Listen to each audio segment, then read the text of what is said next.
स्वागत है आपका मेरे चैनल मेरी आस्था में। आप सभी को मेरी राधे राधे।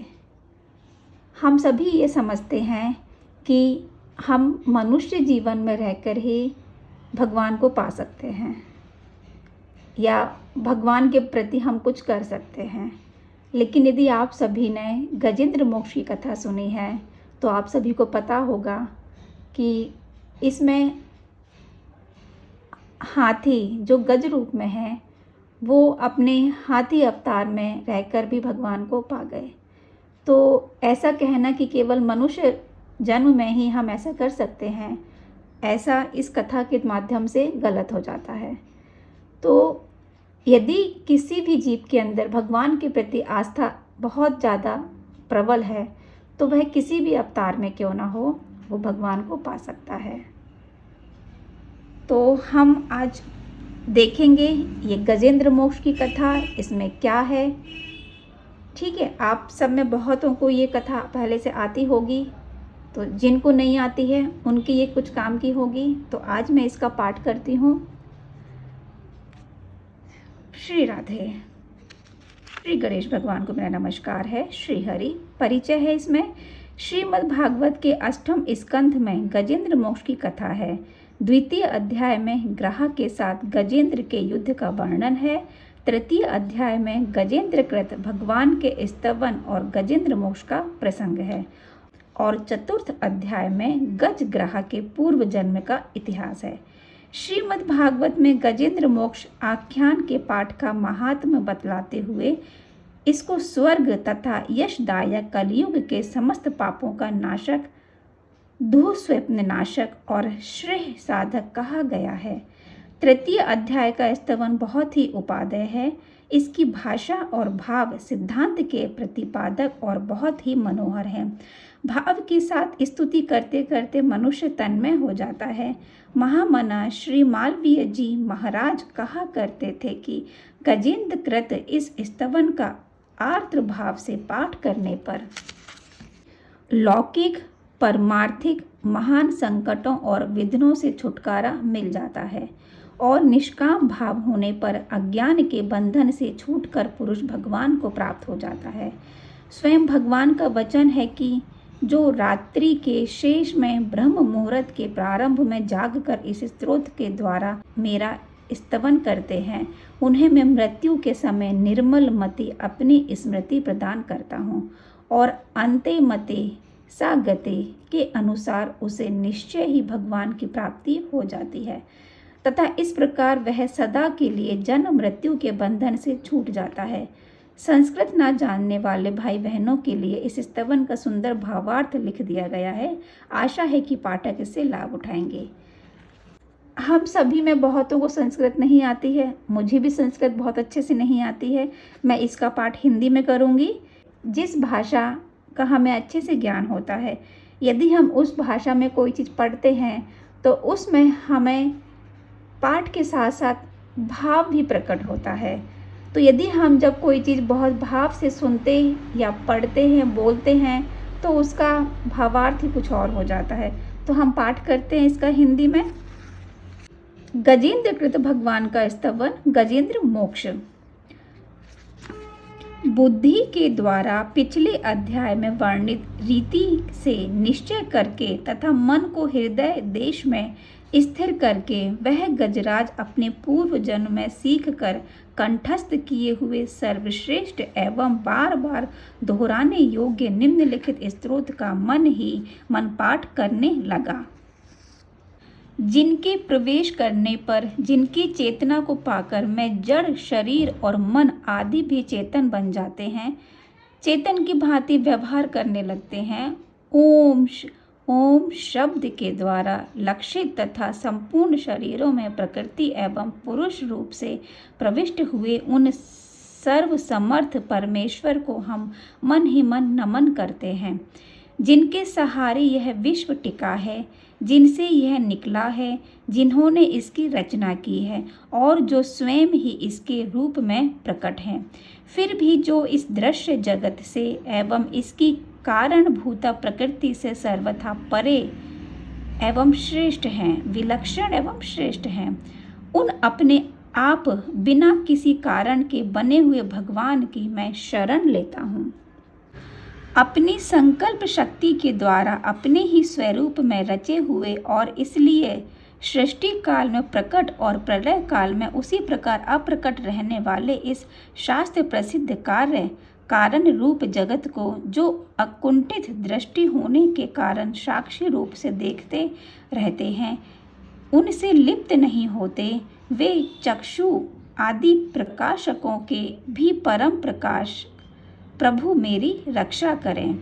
समय के प्रवाह से संपूर्ण लोकों के एवं ब्रह्मादि लोकपालों के पंचभूतों में प्रवेश कर जाने पर तथा पंचभूतों से लेकर महत्व पर्यंत संपूर्ण कारणों के उनकी परम कारण रूपा प्रकृति में लीन हो जाने पर उस समय दुर्गय तथा अपार अंधकार रूप प्रकृति ही बच रही थी। उस अंधकार के परे अपने परम धाम में जो सर्वव्यापक भगवान सब ओर प्रकाशित रहते हैं, वे प्रभु मेरी रक्षा करें। भिन्न भिन्न रूपों में नाट्य करने वाले अभिनेता के वास्तविक स्वरूप को जिस प्रकार साधारण दर्शक नहीं जान पाते, उसी प्रकार सत्व प्रधान देवता अथवा ऋषि भी जिनके स्वरूप को नहीं जानते, फिर दूसरा साधारण जीव तो कौन जान अथवा वर्णन कर सकता है। वे दुर्गम चरित्र वाले प्रभु मेरी रक्षा करें। आसक्ति से सर्वथा छूटे हुए संपूर्ण प्राणियों में आत्मबुद्धि रखने वाले सबके अकारण हेतु एवं अतिशय साधु स्वभाव मुनिगण, जिनके परम मंगलमय स्वरूप का साक्षात्कार करने की इच्छा से वन में रहकर अखंड ब्रह्मचर्य आदि अलौकिक व्रतों का पालन करते हैं, वे प्रभु ही मेरी गति है।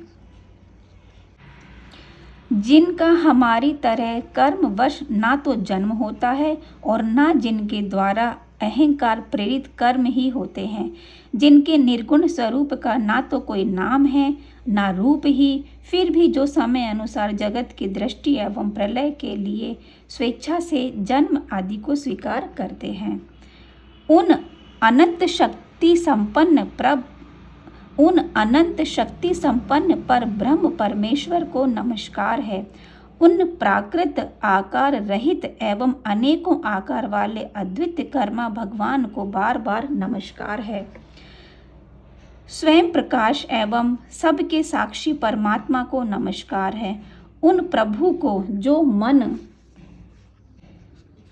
वाणी एवं चित्त वृत्तियों से भी सर्वथा परे हैं, बार बार नमस्कार है। विवेकी पुरुष के द्वारा सत्व गुण विशिष्ट निवृत्ति धर्म के आचरण से प्राप्त होने योग्य मोक्ष सुख के देने वाले तथा मोक्ष सुख की अनुभूति रूप प्रभु को नमस्कार है। सत्व गुण को स्वीकार करके, शांत रजोगुण को स्वीकार करके, घोर एवं तमो गुणों को स्वीकार करके, मूढ़ से प्रतीत होने वाले भेद रहित अतएव सदा समभाव से स्थित ज्ञान घन प्रभु को नमस्कार है। शरीर इंद्रिय आदि के समुदाय रूप संपूर्ण पिंडों के ज्ञाता, सबके स्वामी एवं साक्षी रूप आपको नमस्कार है। सबके अंतर्यामी, प्रकृति के भी परम कारण किंतु स्वयं कारण रहित प्रभु को नमस्कार है। संपूर्ण इंद्रियों एवं उनके विषयों के ज्ञाता, समस्त प्रतीतियों के कारण रूप संपूर्ण जड़ प्रपंच एवं सबकी मूलभूता अविद्या के द्वारा सूचित होने वाले तथा संपूर्ण विषयों में अविद्या रूप से भासने वाले आपको नमस्कार है। सबके कारण किंतु स्वयं कारण रहित तथा कारण होने पर भी परिणाम रहित होने के कारण अन्य कारणों से विलक्षण कारण आपको बारंबार नमस्कार है। संपूर्ण वेदों एवं शास्त्रों के परम तात्पर्य मोक्ष रूप एवं सृष्टि पुरुषों को परम गति भगवान को नमस्कार है। जो त्रिगुण रूप काष्ठों में छिपे हुए ज्ञान में अग्नि हैं, उक्त गुणों में हलचल होने पर जिनके मन में सृष्टि रचने की ब्रह्मवृत्ति जागृत हो जाती है तथा आत्म तत्व की भावना के द्वारा विधि निषेध रूप शास्त्र से ऊपर उठे हुए ज्ञानी महात्माओं में जो स्वयं प्रकाश रहित रहते हैं, उन प्रभु को मैं नमस्कार करता हूँ। मुझ जैसे शरणागत पशु तुल्य जीव की अविद्या रूप फांसी को सदा के लिए पूर्ण रूप से काट देने वाले अत्यधिक दयालु एवं दया करने में कभी आलस्य न करने वाले नित्य मुक्त प्रभु को नमस्कार है।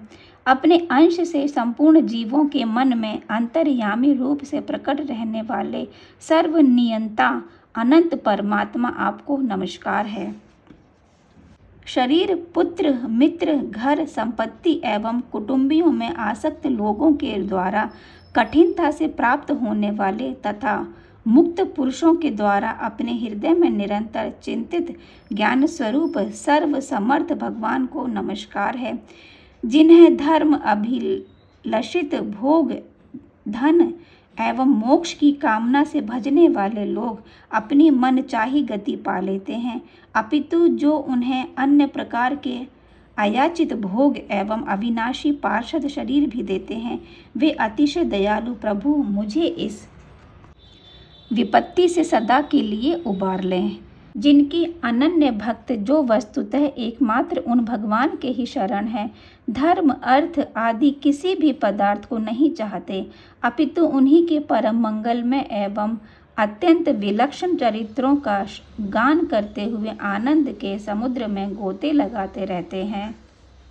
उन अविनाशी, सर्वव्यापक, सर्वश्रेष्ठ ब्रह्मादि के भी नियामक अभक्तों के लिए अप्रकट होने पर भी भक्ति योग द्वारा प्राप्त करने योग्य, अत्यंत निकट होने पर भी माया के आवरण के कारण अत्यंत दूर प्रतीत होने वाले इंद्रियों के द्वारा अगम्य तथा अत्यंत दुर्विज्ञ, अंतरहित किंतु सबके आदि कारण एवं सब ओर से परिपूर्ण उन भगवान की मैं स्तुति करता हूँ।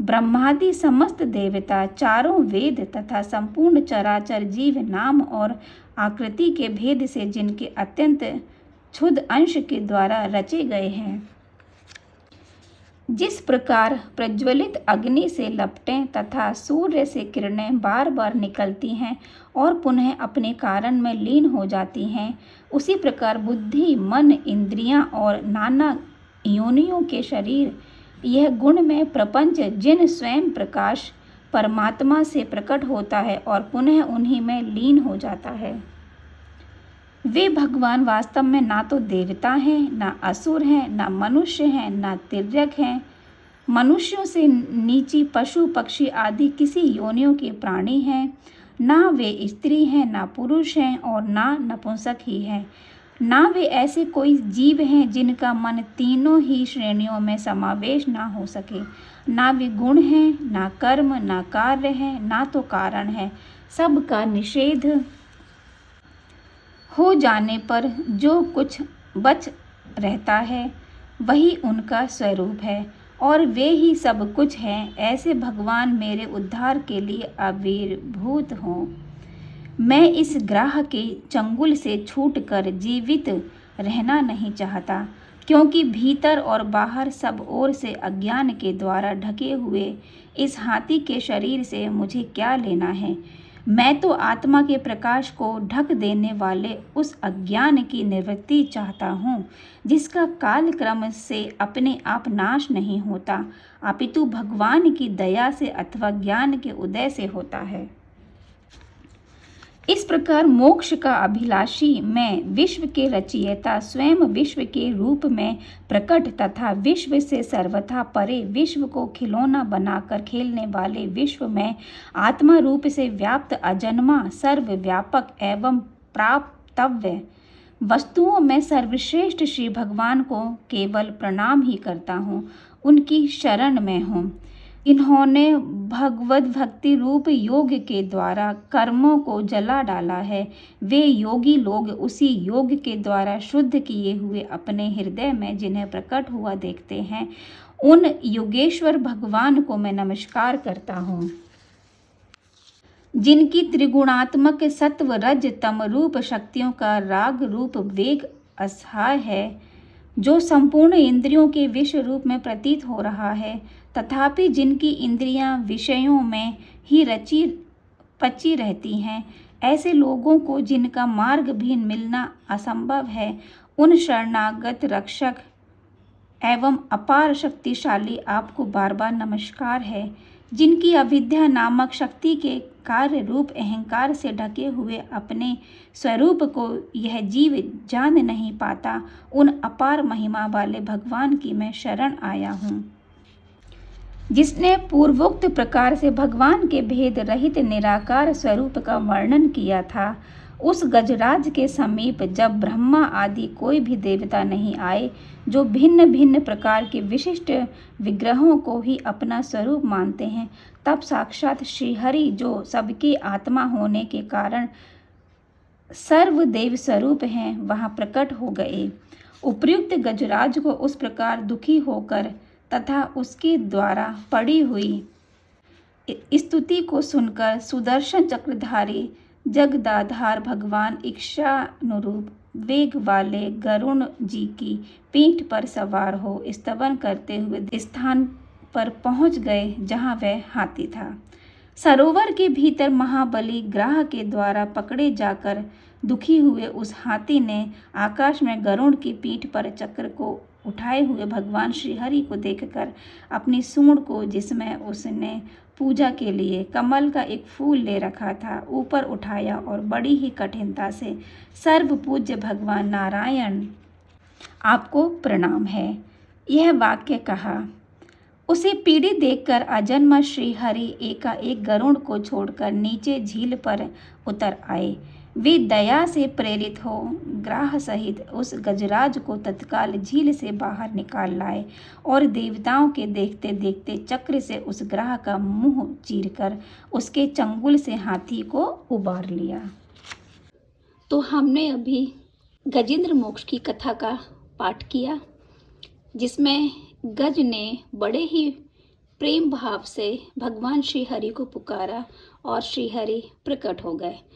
जब जब भक्तों पर संकट आता है और वह सच्चे हृदय से भगवान को पुकारता है, तो भगवान स्वयं आते हैं अपनी संतान को बचाने के लिए। तो हमने इसका पाठ किया। अब हम भगवान श्रीहरि प्रकट हो गए हैं। अब गजराज किस प्रकार से भगवान श्रीहरि के स्वरूप का वर्णन करेंगे, वो पद्य रूप में उसका वर्णन करेंगे, तो वो हम देखेंगे हमारे नेक्स्ट पार्ट में, गजेंद्र मोक्ष की कथा का पार्ट 2। तो वो हम अगले वीडियो में लेकर के आएंगे और मिलते हैं अपने नेक्स्ट वीडियो में। तब तक के लिए आप सभी को राधे राधे।